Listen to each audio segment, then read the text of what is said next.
Abbiamo bisogno soprattutto di cambiare passo e di presentare alla città come centrodestra, e noi oggi parliamo di Fratelli d'Italia, ma poi ci saranno dei tavoli del centrodestra, presentare una proposta forte, alternativa per ricollocare Padova nel suo luogo naturale, al centro del Veneto, al centro del nord-est, e questo vuol dire che c'è molto lavoro da fare.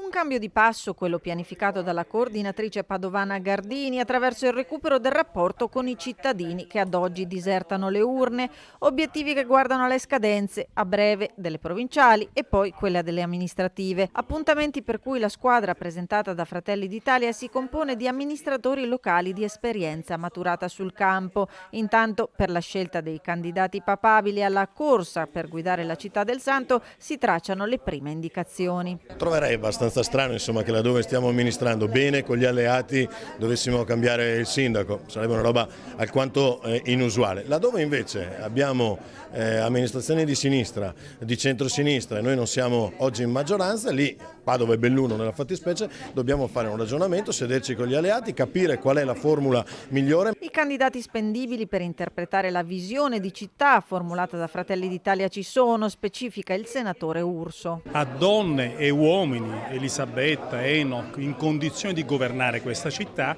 così come nella squadra che abbiamo presentato ci sono tanti sindaci e assessori anche della provincia.